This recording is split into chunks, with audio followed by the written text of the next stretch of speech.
Minister, thank you for being here today. Can you speak to the importance of the new hate crime provision included in C9 and the impact that this will have in appropriately recognizing hate crimes when they occur, standardize the national hate crime definition, and lead to more accurate data collection on police-reported hate crimes? This is a core piece of this bill, and it is very, very important. There is a glaring gap in Canada's criminal laws that I hope to fill. I believe it's more morally culpable for a person to commit, for example, an assault or a robbery against a victim, not just at random, but because of their identity.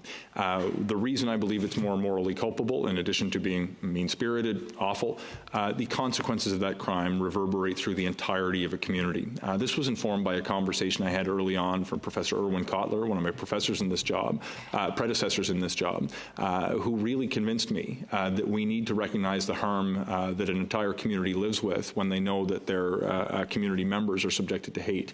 We will have the opportunity, when courts recognize the hate motivation behind a crime, to better measure the prevalence of these crimes, because as you would well know, many of the motivations behind common assault, robbery, or other crime are not necessarily recorded in an organized way.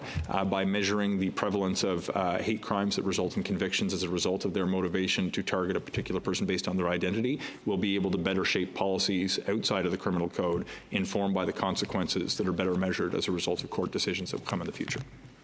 Senator Wilson.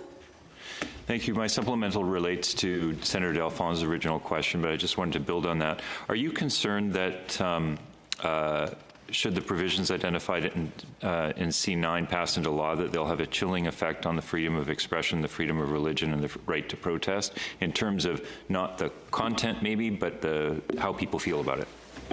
Monsieur le Ministre. I don't personally have that concern, but I don't want to diminish the very real feeling that communities are experiencing as a result of the public conversation that has emerged around this.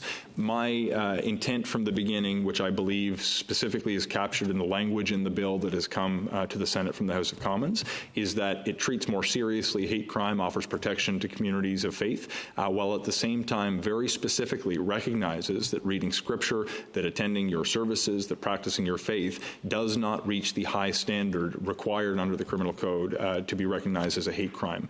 We want people to be able to freely participate in their communities of faith. We believe that is good and serves the interest of Canada. It is a basic freedom to which Canadians are entitled under the Charter, and that is the reason that we included Merci, Monsieur le Ministre.